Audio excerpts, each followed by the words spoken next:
Good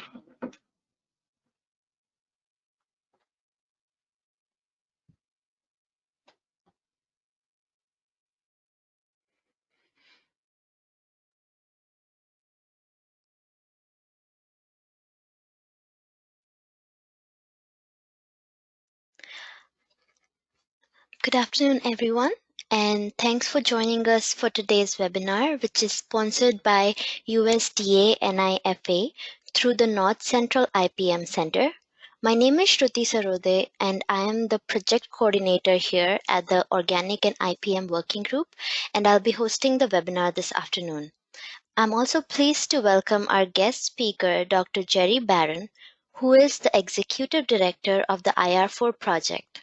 He will present to us on IR-4 project's role in helping the organic industry with their pest management needs. Dr. Barron has served as the IR-4 project's executive director since September 2006. Okay. Thank you very much. Thank you, Dr. Barron, for joining us. And before we begin, I would like to go over some brief logistics. Please make use of the question box on your screen to type questions for Dr. Barron during his presentation. I'll moderate the questions during the last 15 minutes of the webinar after the presentation. Also, this webinar is being recorded and will be available later on our website of Organic and IPM Working Group. By attending today's webinar, you are eligible for 1 CCA continuing education units in integrated pest management. You must be present for the entire seminar to receive those points. If you are watching this webinar live, you will receive an email in the next few days with the webinar recording, a webinar evaluation, and a link to submit your CCA credentials to earn the 1 CCA CEUs. And now with the logistics taken care of, I'll hand it over to Dr. Barron. Okay, well, thank you very much. Thank you so much. I can get my screen up without a problem. I just see how that goes.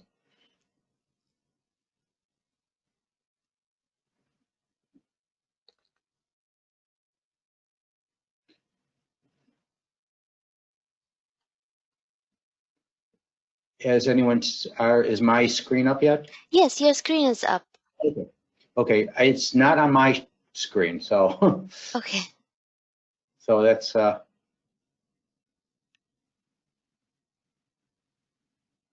me,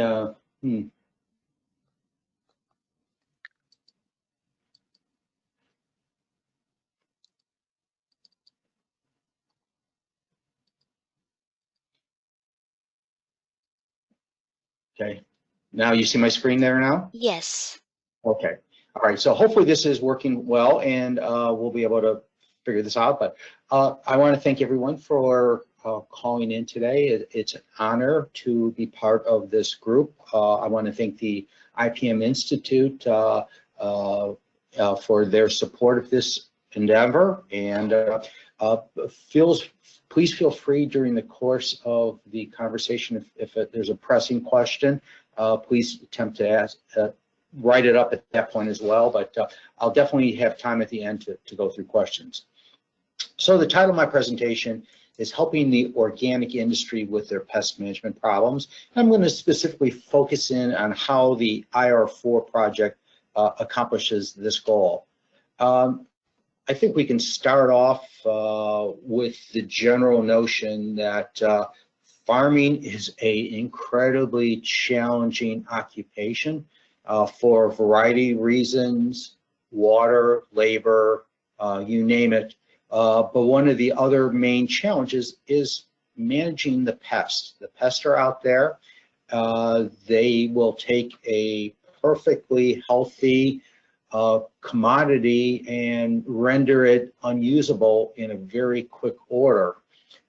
So whether a farmer is using conventional crop protection technologies or using organic crop protection technologies, the bottom line is that there's some degree of management of pests need to be taken to prevent this type of destruction from happening.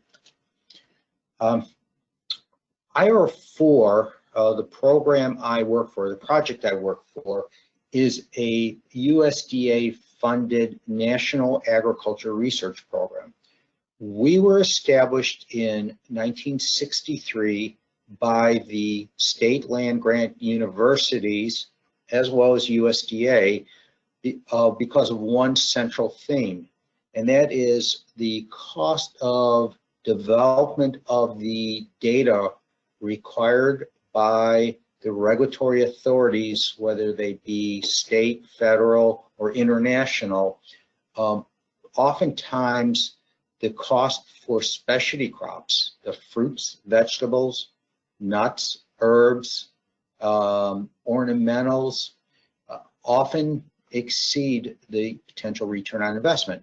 It's a very basic math equation. Data costs are much heavier than the potential sales, and that means the owner of the technologies don't look at these markets as a market where they can get adequate return on investment, and thus they seek other opportunities.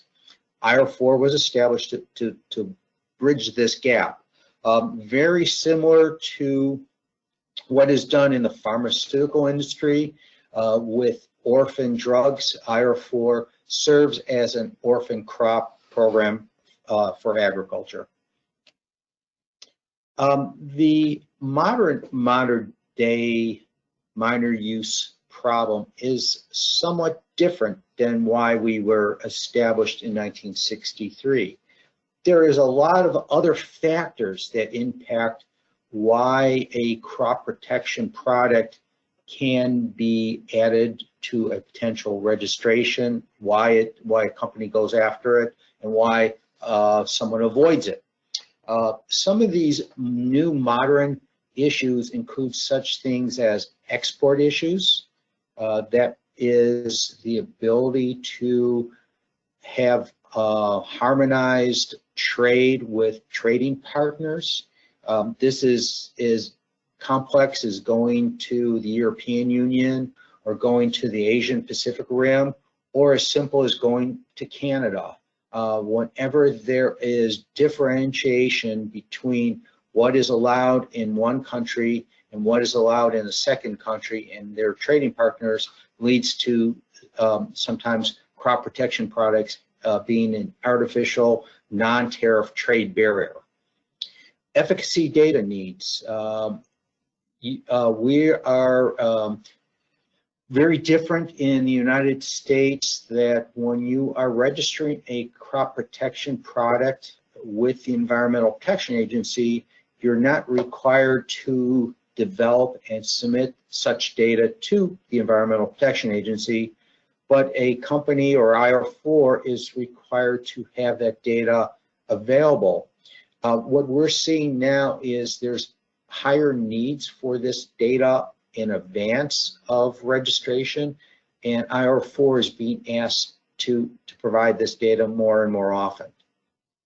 Pest resistance, or in my field we call job security, that essentially means is that pests constantly evolve just like other factors, and they're going to change over time. With the evolution of pests, that means that there's needs for new products. Use restrictions, what I'm specifically wording here is oftentimes that a particular product can be registered, but there are restrictions on the actual labels or the registrations that do not allow use in certain geographic areas, such as within a buffer zone by a source of water, or example, between a residential area or a school. So these use restrictions don't allow particular use. And then finally, public acceptance. Today, the public is very much more engaged in wanting to know where their food comes from. They want to know information about where, how it was treated, who handled it, how it was sold. This is critically important to recognize that the public doesn't want certain products used on their food, and this does then limit certain things. So I mentioned before that the IR-4 project was started in 1963. This is a modernized version of our original logo. And what's beauty about this particular logo, it just represents all the partners in making the IR-4 work as a particular good cooperative program. So for example, on the upper side of the outside ring, you see USDA NIFA and USDA Agriculture Research Service. Those represent the two units of the Department of Agriculture that either provides resources to the IR-4 project or provides personnel to do some of the IR-4 work. Very critical what these two organizations do. Below USDA ARS, there is SAES, and that is an acronym for the State Agriculture Experiment Stations. What I'm specifically referring here is the land-grant universities, whether they're University of Wisconsin, Ohio State University, University of Florida, those type of agriculture-based universities. These universities are very much involved in IR-4. Oftentimes, the faculty and senior staff of these universities are the people that lead the IR-4 research efforts. Directly across from the State Ag Experiment Stations is the Environmental Protection Agency. And IR-4 is definitely a partner with EPA to ensure that what we submit is effective and safe. What we have attempted to do over time is to allow EPA the opportunity to review what we intend to do with our research resources before we spend the money. And if there's no clear path towards registration, EPA will tell us such, and IR-4 will delay our research or won't do the research because of inherent regulatory issues. So for example, it's been a long time, a long time since we've done any work on a organophosphide insecticide. Along the same lines, we have the same type of interaction with the Biopesticide and Pollution Prevention Division, and they also provide us strong support in telling us what biopesticides to work on and not work on.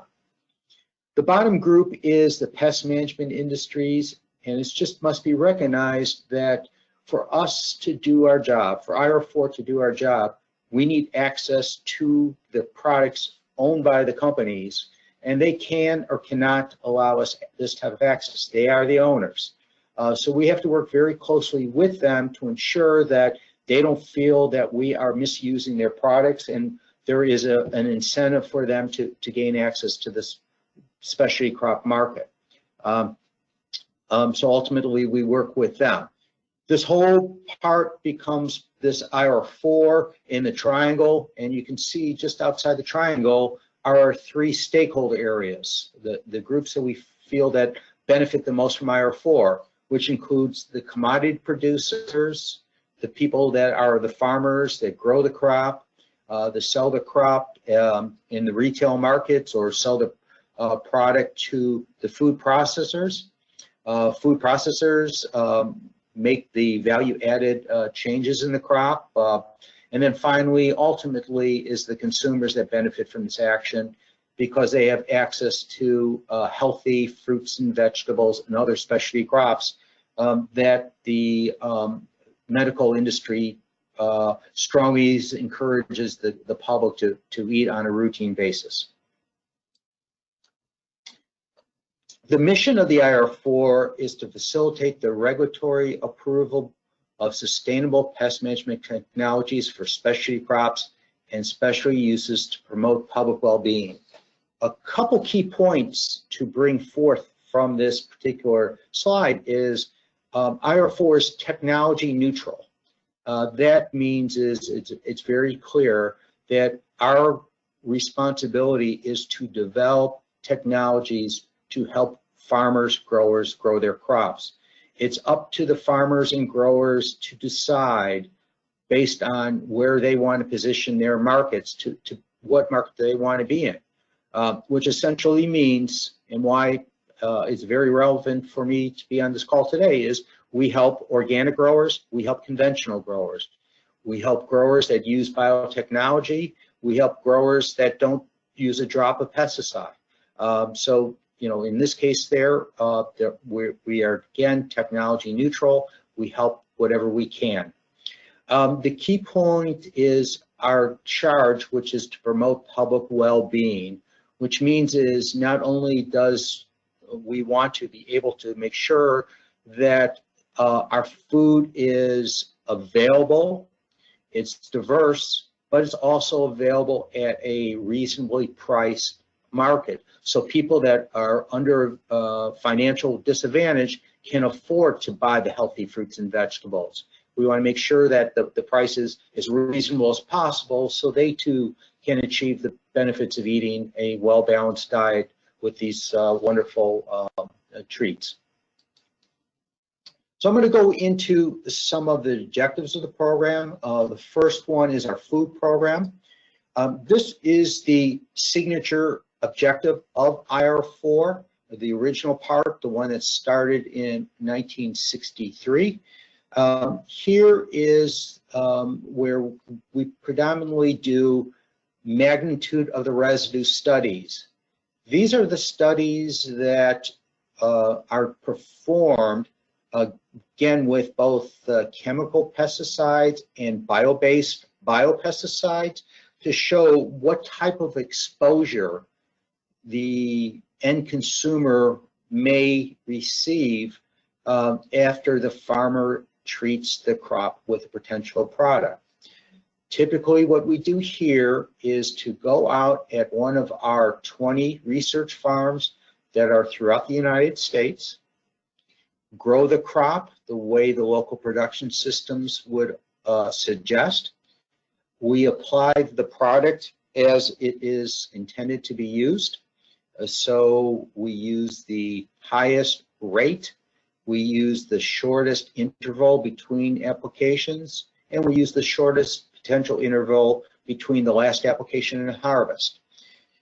We then harvest the crop. The crop is immediately frozen and then shipped to one of our 5 analytical labs where the amount of chemical or biopesticide in the crop is determined through modern technologies. The data then comes into our office. We will critically review this data, match it up with data from other sources from other parts of the world, and then submit it to the regulatory authorities requesting for regulatory approval.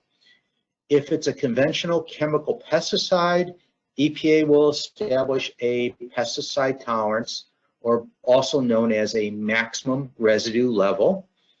If it is a biopesticide product, EPA will then oftentimes establish an exemption from the requirements of a tolerance. In both cases, either a tolerance or exemption from tolerance is required before EPA will issue a registration if it is on a food crop. If it's on a non-food crop, such as an ornamental or turf, this food exposure data is not required. What is required if it is on a non-food crop is product performance data. And I'll get into this a little bit more in when I'm talking about our ornamental area, but the product performance data is also required for food crops. People want to know that what they're using is safe and effective. No one can afford, in this day and age, to put something out there that doesn't work. So this type of product performance data is critically important, and we're seeing more and more of our research activities moving into this area to show that something is truly safe and effective. The next bullet item is crop grouping expansions. And what we have been able to do over the last 20 or so years is to look at logical approaches to extrapolation models. For example, broccoli, cabbage, cauliflower, many other of the brassica crops are actually the same species, Brassica oleracea. In a lot of cases, if a particular crop protection product is used on one of those crops, the profile of the residues will be the same over many other crops. So what we have been able to do is using science-based knowledge, data mining, as well as some targeted studies, we've gone out there and proposed crop groupings that will allow data to be developed on a few small, or I should say a few crops, and that data is then extended onto many crops. I listed the brassica crop group where it's broccoli, cabbage, and mustard greens, and gives you the whole crop group, which could be up to 60 crops. There's other cases such as cucurbit crop groups that you do work on squash and melons and cucumbers, and you get the entire crop groups, which oftentimes will also include some of the very specialty ones, some of the ethnic crops, so on and so forth. We've developed about 26 crop group expansions. And not only is this crop grouping expansion been approved by EPA, but the same models have been approved by global regulatory authorities, including Canada, as well as the Codex Committee of Pesticide Residues, that have established this as an international standard. So there has been a massive amount of regulatory expertise on a global basis that have reviewed these and found these extrapolation models to be strong and successful. The next bullet item is harmonization of MRLs/international. It's critically important, as I mentioned earlier, that if someone is going to export produce to a different part of the world, that the harmonization of standards be looked at. It is not very helpful if the US has one standard and the European Union has a second standard, because that necessarily means is, or not necessarily means is, you can't assume that if you use in the US and you export it to Europe, that the Europeans will allow it. Along the same lines is if products are used elsewhere in the US aren't harmonized, it doesn't necessarily mean that that can be exported into the US. So it's critically important, and we feel very strong about this one, that we level the playing field, that the best technology, the safest technology be available globally. So growers in the Asian region, growers in the Latin American and South American regions, growers in the European Union, growers in the African area can all use the best and safest products without having to be concerned about export issues preventing some economic development. It's a very critical point. We've been spending a lot of time and energy to harmonize MRLs throughout the world. Now, the final bullet point on this particular slide is integrated solutions. And integrated solutions is a new aspect of IR-4, and what we are attempting to do here is to integrate the use of biopesticides with conventional products into a systems-like approach. So in other words is if there is a pest problem out there, a hard to manage pest, such as, I'll just pull one out of my head, spotted wing Drosophila on blueberries, that you have to be concerned about resistance management. You have to be concerned about season-long control. You have to be concerned about effectiveness. So in this case here, what we would suggest is going in very early on in early season with a biopesticides to be keeping the pest at check as the growing season starts. As a growing season gets later and the pest pressure builds up, at that point we would come in with a conventional product and do a knocking down of the pest pressures. And then finally, as we get close to harvest, we would then move back to the biopesticide to allow to have a harvested product that is free of pests, free of residues, as well as providing the grower an economic setup. So this is just a new concept that we've started. It's almost like an IPM with that's very much product focused. We've had some successes with this one, some early successes where we've actually been able to give the growers some good options to manage pests. Here's just a little bit more details about this one is product screening. So we want to be going out there and really testing what's the best products out there to manage those pests. Again, integrate chemicals and bio-based pesticides to prevent resistance. Substituting biopesticides or short-term residual chemicals close to harvest to reduce the risk of MRL violations in export crops. And we're also having our support level for organic markets in this particular part of IR-4. I'll get to that a little bit more. An environmental hort program. This is our efforts to do support the non-food crops. This is the ornamental crops, the crops that people grow around their houses. This has traditionally been called our ornamental program. We changed the name a couple of years ago to recognize that ornamentals is very limiting, while environmental horticulture is a much better descriptive of what we're actually doing. Here we're doing predominantly crop safety and efficacy testing, including testing an invasive pest, to allow the industry to have more registrations.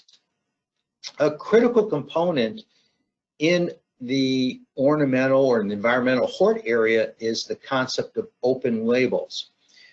It's much different in the ornamental area with labels than it is in food crops. In food crops, there has to be a specific listing on a particular registration that mentions the crop you want to use it on. In ornamentals, it's more of a generic type of approach. In other words, is the label or the registration may say use on bedding plants.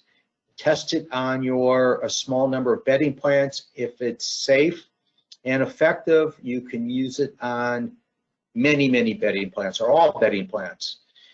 This is something that's much different, which then requires us to develop data in a different type of format. What we're trying to look here is fatal flaws or changes where a particular product doesn't work or areas where it causes crop damage. And we want to be able to do is feed this information to the companies so they can put appropriate limitations on their registrations to say is, for example, do not use on petunias because the crop is susceptible to damage. So it's just really to give growers a warning where certain products do not work. Also part of our ornamental horticulture program is we've been doing a large-scale pollinator protection study that's been funded by USDA. A lot of the work recently on pollinator protection has been focusing in on the food crops and the role of the pollinators play in food crops and what particularly happens when pesticides, the neonicotinoid insecticides are used and how that could cause some potential harm to the pollinators. very little work has been done in the ornamental crops. And the first thing that we noticed is that just because a flower is big and showy doesn't necessarily mean that pollinators will be exposed to pesticide residues in a particular crop. What I mean here is the morphology of the plant can actually be so different than its natural cousin that a particular flower could have residues in the flower parts from a application, but there's no transfer of those residues over to pollinators because the pollinator doesn't have access because of morphological changes in the flower to the flower parts. So just because you have something doesn't necessarily mean there's exposure. There's also a lot of ornamental species that really aren't pollinator attractive. In fact, I think the statistic that my colleague at Rutgers, Dr. Christy Palmer, found, I think there was like 75% of the ornamentals sold at the big box stores were not deemed pollinator attractive. That's quite a few of species that there would be no type of exposure because the pollinators wouldn't go into them. Okay, so I'm going to switch gears now and ask the predominant question: why am I here? Why did the IPM Institute ask someone who's spent his career working with a lot of conventional pesticides talk to a group of organic growers or people that are very much interested in the organic area? And so probably the initial answer is pesticides are part of organic agriculture. There are pesticides used in organic agriculture. Sometimes they are the same counterpart as a pesticide that's used in conventional agriculture, and sometimes they're very different, but they are pesticides used in organic agriculture. This is a exercise that I oftentimes give my students when I'm teaching. This is a screenshot of, it's an older screenshot of the Success label.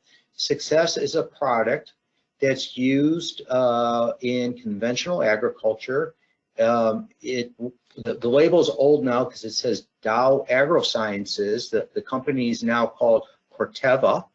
But this is a product that's used over a wide variety of crops that are grown in the United States, a lot of specialty crops. Those of you remember when you were a kid, there used to be something in the newspaper where you would have two side-by-side cartoons, and you had to pick out 5 or 6 differences between the two cartoons. Well, this is what I ask my students to do. So here's the Success label, and here's the Entrust label. And the Entrust label is another label from Dow AgroSciences. Obviously, it's a different name. And obviously, there is a OMRI label on this particular use. But if you would go through this particular label from start to finish, the official registration from start to finish, and you would compare it to the Success, you would find very little differences. For example, the active ingredient in this particular product is spinosad, a mixture of spinosad A and spinosad D. If you go back to the Success, you'll see the same thing. Under active ingredient, spinosad A, a mixture of spinosad A and spinosad D, and the same concentration. So, one of the things that, I've seen in the last few years, and this is just one example, and there's other examples to bring forth, is there's a lot of blurring the lines between pesticides that are used in conventional agriculture, and pesticides allowed for use in organic agriculture. There's been a lot of gray areas, and products are used in both areas. And many times it's the exact same product. So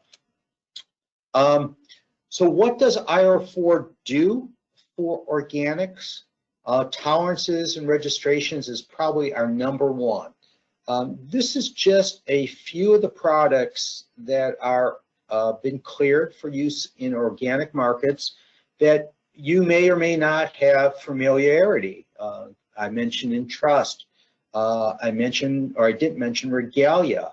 Regalia is a biofungicide that we've worked extensively on in developing data. Grandivo, it's a product from Marone Bio Innovation that we've spent a lot of time working on. Root Shield is one of the many, mycorrhizum. So there's a lot of these products that we have worked on. A lot of these products we have helped the company gain registrations to allow approval in the organic market area. I mentioned Entrust. This is the 402 labeled crops that can be used. So this is quite a few, and the IR-4 project was very much directly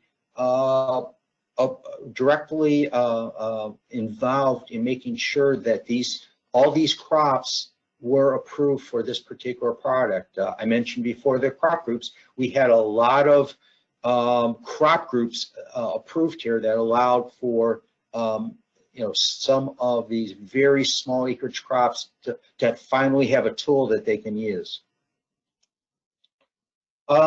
What else does IR-4 do for organics? We have a biopesticide labeled database, and there's the particular web address. In there is you can do a search on this labeled database by either biopesticides or biopesticides that are approved for or use in organics. And this will then give you a listing that if you have, let's say you're growing arugula and you have you need an insecticide, what biopesticides are available and what biopesticides are approved for use in arugula that are also approved for organic. I do have to say that this is a very labor-intensive project, and we unfortunately have lost the person that was doing this work, and we haven't been able to rehire someone in this one. So we're about 6 months, actually more closer to 8-9 months off that we haven't been able to make any new entries into this one. So I do have to give a caveat that our database is no longer up to date. We're hoping that we can be able to hire someone in the not so distant future that can bring this database back up to acceptable standards. But it's still a very useful tool, and I urge you to take a look at it and come back if you have any questions. This is actually just a printout that will come out of there. So I can't tell you off the top of my head what particular request this was, but what this will do will give a listing of the particular product. There will then be a link to a PDF of the label, so you can then download the label or look at the label to see if there's exactly what you want it to do. A company name, a company contact, and then a website link to that particular company, and then if there's any restrictions such as re-entry interval or pre-harvest interval, and then of course the field is allowed for use in organics, and then a field about active ingredient. So this, again, I think this is a very helpful tool for the organic industry, and this is off the IR-4 website, and again the address was listed in my previous slide. Okay, what else does IR-4 do for organics research? So IR-4 is a research-based organization, and I mentioned before of doing the efficacy data. So that's the critical point is, we want to be able to go out there and develop this data that's needed to really support this particular area. So we'll give you some examples of some of the research that we've done. Recently, we did a screening study, field trials to manage fire blight on organic apples. What's the old saying? Is if it was easy, someone else would have done it already. And we'll be finding out that this is an incredibly difficult task to, especially in the humid East, to develop some biopesticides that are approved for organic markets to control fire blight. Really, that's a general comment on all bacteria diseases. It's just very difficult to come up with some good control. But these were some of the products we tested in our study, and this would be to find out the most effective product that we could use for fire blight in organic apples. Here's another one that we're doing now, downy mildew management in organic basil. Basil downy mildew is a incredibly difficult issue, and these are some products that we attempted to use to manage the downy mildew in these particular crops. So closing thoughts, I'll get on my soapbox here. I think everyone has to always keep everything in perspective.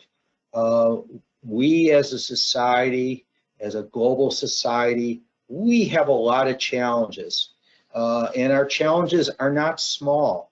And not talking about trade between U.S. and China or something of that nature. I'm talking about that it's coming up very close that by the year 2035, will we have enough food to feed 9 billion people? The population is growing at an exponential rate. By 2050, actually it's probably less than 2050, we'll be at 10 billion people.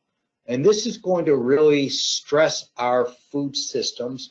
It's going to stress agriculture as the way we know it. It's going to stress and disproportionately impact people of lower economic society, that they just won't be able to afford the food because food will be scarce and the price will go up.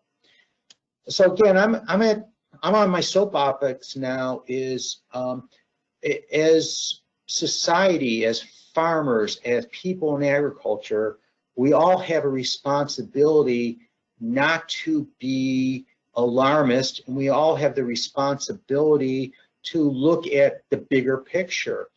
And what I'm bringing here is, I would hope that there would not be carte blanche rejection of technologies. Just because something is genetically modified doesn't necessarily mean it is going to be harmful to man and the environment. Just because a crop protection product is used that is developed by a multinational chemical company doesn't mean it's toxic and it's going to poison the world. I think that we as a society of educated people have the responsibility to support science and look at the data and make our own decisions, and not just automatically reject something because someone has said it's not good. So I challenge everyone to look at science and see is this truly as bad as we thought it is. Along those lines I'm very supportive of our organic industry, and I think what the organic industry does, it gives the customers a choice. It gives customers an opportunity to say I have the economic wherewithal to feed my family fruits and vegetables and other specialty crops that are not genetically modified, that do not have chemical pesticide residues on them, and I make that choice, and I make that choice open and freely, and that's good. But what we can't say is society is going to shut those people off and not allow them access to the same healthy fruit and vegetables that the rest of us have. So what I'm proposing, and this was something that some of the retailers did a few years ago, and I always thought was a great idea, is, a good, better, and best. Let's get that IPM continuum to a certain level that we have the safest food out there and we can grow it at the most efficient and most economical way, so we can give the disadvantaged public an opportunity to buy these healthy produce. And then if you want to be able to go up the next level and get something intermediate, you have the option for a better. And if you have the wherewithal, then you have the option for the best. And to me, it's just a logical approach of, let's give people the option, but let's make sure that everyone has access to it, of that. So with that, this concludes my formal presentation. I appreciate everyone's attention, and if there's questions now, I'll do my best to answer them.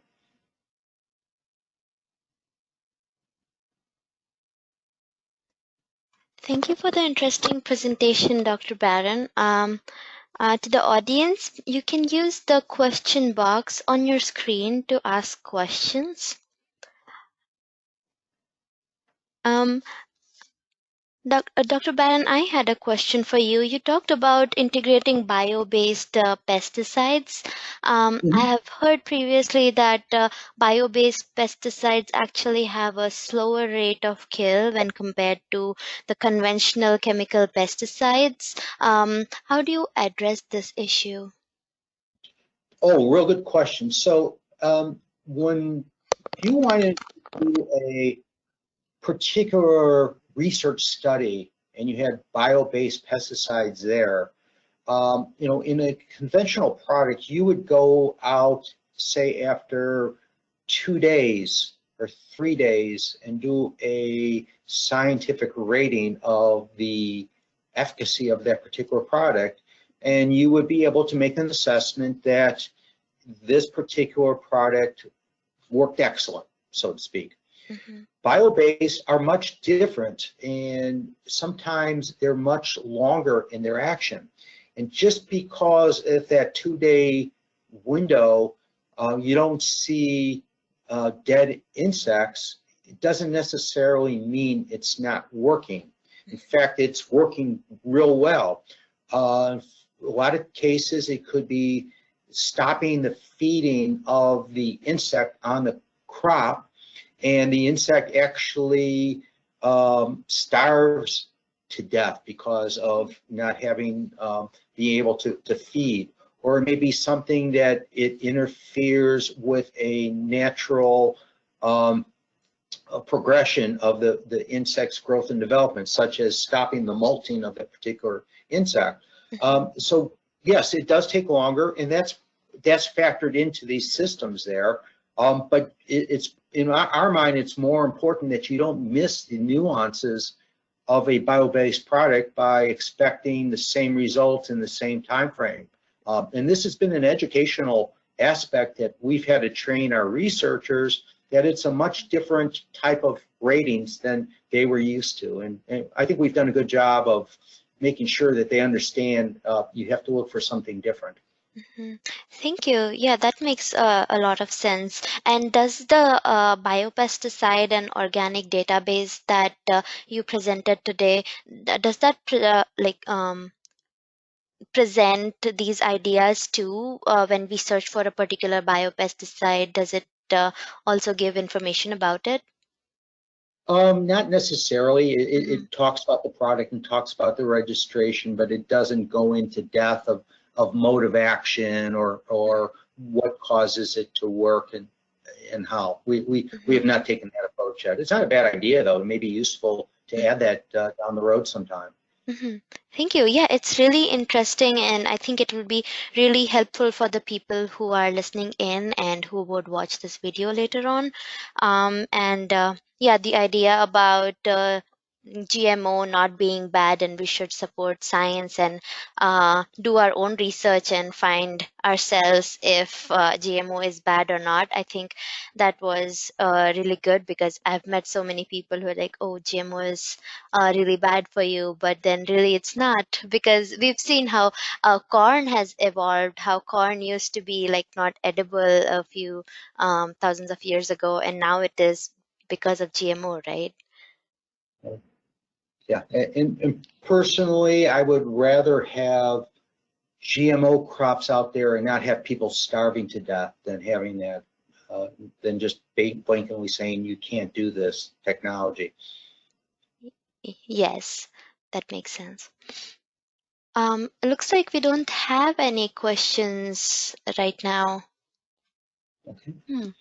So, if you have any questions, ideas, comments, or concerns, you can email me at Shruti, SSSARODE at ipminstitute.org, and look out for follow-up email with evaluation and link to apply for the CEUs.